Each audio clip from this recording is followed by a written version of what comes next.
मिस्र के साथ गाजा की दक्षिण सीमा पर एक गलियारे को लेकर इजरायल के प्रधानमंत्री बेंजामिन नेतन्याहू को अपने ही देश में लोगों की तीखी आलोचना का सामना करना पड़ रहा है। नेतन्याहू की आलोचना करने वालों में उनके अपने सैन्य और सुरक्षा प्रतिष्ठान भी शामिल हैं। बेंजामिन नेतन्याहू का मानना है कि उनकी सेना को उस गलियारे, जिसे फिलाडेल्फी कॉरिडोर के रूप में जाना जाता है, उस पर नियंत्रण बनाए रखना चाहिए। लेकिन नेतन्याहू के फिलाडेल्फी कॉरिडोर पर अपने रुख को लेकर देश में यह भावना है कि इजरायली सैनिकों को गाजा में स्थायी रूप से रहने की आवश्यकता नहीं है। अल जजीरा.com की एक रिपोर्ट के अनुसार दरअसल फिलाडेल्फी कॉरिडोर पर मई में इजरायली बलों ने जब्त कर लिया था। इजरायल ने ये काम हथियारों की तस्करी रोकने के लिए किया था, लेकिन अब नेतन्याहू ने इस स्थान पर अपना सैन्य नियंत्रण बढ़ाकर दोगुना कर दिया। लेकिन नेतन्याहू का ये कदम गाजा में युद्ध विराम समझौते तक पहुंचने में बड़ी बाधा बन गया है, क्योंकि घरेलू स्तर पर बड़े पैमाने पर विरोध प्रदर्शनों के बीच इजरायली नेता पर दबाव बढ़ रहा है कि एक ऐसा समझौता किया जाए जिससे बंदियों को घर लाया जा सके। गाजा में इजरायली सेना द्वारा मारे गए फिलिस्तीनियों की संख्या 41,000 के करीब पहुंचने से अंतरराष्ट्रीय स्तर पर बहुत गुस्सा है। अब हम आपको बताएंगे क्या है फिलाडेल्फी कॉरिडोर।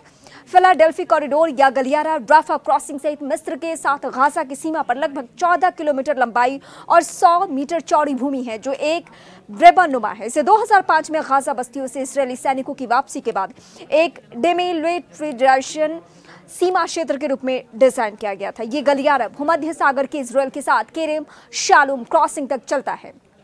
2005 से पहले मिस्र के साथ इजरायल की 1979 कैंप डेविड शांति संधि ने गलियारा में सीमित संख्या में सैनिकों को रखने की अनुमति दी थी, लेकिन कोई भारी आमरी नहीं थी। इजरायल की वापसी के बाद ये मिस्र और फिलिस्तीन प्राधिकरण की जिम्मेदारी थी। 2007 में हमास द्वारा गाजा पर नियंत्रण करने तक तस्करी को रोकने के लिए मिस्र ने 750 पुलिसकर्मियों को तैनात किया था। इस साल मई में इजरायल द्वारा गाजा पर जमीनी हमले के बाद इस पर कब्जा कर लिया गया था। क्यों नहीं हटाना चाहते नेतन्याहू? बेंजामिन नेतन्याहू ने बुधवार को विदेशी पत्रकारों से कहा, गाजा को किया जाना चाहिए और ये तभी हो सकता है जब फिलाडेल्फी कॉरिडोर पर हमारा मजबूत कब्जा रहे। नेतन्याहू ने कहा कि गाजा में हथियारों की तस्करी को रोकने के लिए इजरायल को गलियारे पर नियंत्रण बनाए रखना चाहिए। इजरायल इस रणनीतिक स्थान से हटने पर तभी विचार करेगा जब क्षेत्र में पुलिस तैनात की वैकल्पिक योजना पेश की जाएगी। उन्होंने कहा, किसी ऐसे व्यक्ति को मेरे पास लाया जाए जो वास्तव में हमें दिखाए कि वो वास्तव में तस्करी की पुनरावृत्ति को रोक सकते हैं। मुझे अभी ऐसा होता नहीं दिख रहा है। जब तक ऐसा नहीं होता हम वहीं हैं। मिस्र भी चाहता है हट जाए इजरायल। अमेरिका और कतर के साथ संघर्ष विराम वार्ता में मध्यस्थ मिस्र ने भी अपनी सीमा के साथ चलने वाले गलियारे से इजरायल की वापसी के लिए एक ठोस समय सीमा की मांग की है। संयुक्त अरब अमीरात ने भी बुधवार को गलियारे को नियंत्रित करने के इजरायल के फैसले की आलोचना की है। संयुक्त अरब अमीरात ने अरब इजरायल संबंधों को सामान्य बनाने के लिए डिजाइन किए गए 2020 अब्राहम समझौते में इजरायल के साथ औपचारिक संबंध बनाए हैं। जब नेतन्याहू से इजरायल द्वारा गाजा में युद्ध समाप्त करने की समय सीमा के बारे में पूछा गया तो उन्होंने बताने से इनकार कर दिया। नेतन्याहू ने कहा, हम ऐसा कब तक कर सकते हैं? इस जीत को हासिल करने में जितना समय लगेगा और मुझे लगता है कि हम काफी करीब आ रहे हैं। हमास ने कहा, गतिरोध के लिए नेतन्याहू जिम्मेदार। हमास ने संघर्ष विराम वार्ता में जारी गतिरोध के लिए नेतन्याहू को जिम्मेदार माना है।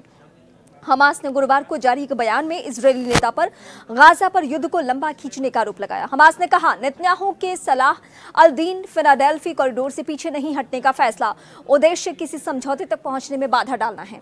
हमास ने कहा, हम नेतन्याहू के जाल और चालों में फंसने के खिलाफ चेतावनी देते हैं, क्योंकि वो हमारे लोगों के खिलाफ आक्रामकता को बढ़ाने के लिए बातचीत का इस्तेमाल करते हैं। हमें नए प्रस्तावों की आवश्यकता नहीं है। अब जरूरत इस बात की है कि नेतन्याहू और उनकी सरकार पर दबाव डाला जाए। जिस बात पर सहमति बनी है उसके लिए उन्हें बाधित किया जाए। नेतन्याहू ने कर दिया एक गलत दावा। अल जजीरा.com की एक रिपोर्ट के मुताबिक नेतन्याहू ने यह भी गलत दावा किया है कि मई में दक्षिणी गाजा में राफा पर इजरायल के जमीनी आक्रमण ने गाजा में हमास द्वारा रखे गए इजरायली बंदियों को पहली बार रिहा करने के लिए मजबूर किया। वास्तव में बातचीत के जरिए रिहाई इजरायल और हमास के बीच सहमति एक सप्ताह के युद्ध विराम समझौते के तहत नवंबर में महीनों पहले हुई थी। इजरायल हमास संघर्ष विराम 2024 नवंबर को शुरू हुआ और उसे 2 बार बढ़ाया गया। समझौते के तहत लड़ाई रोक दी गई। मानवीय सहायता को गाजा में प्रवेश करने की अनुमति दी गई। इजरायल द्वारा फिलिस्तीन कैदियों को रिहा करने के बदले में हमास ने भी इजरायली बंदियों को रिहा कर दिया था। 30 नवंबर को 6 दिवसीय युद्ध विराम के अंत तक हमास द्वारा 105 बंदियों को रिहा कर दिया गया था और इजरायल द्वारा 240 फिलिस्तीनी कैदियों को मुक्त कर दिया गया था।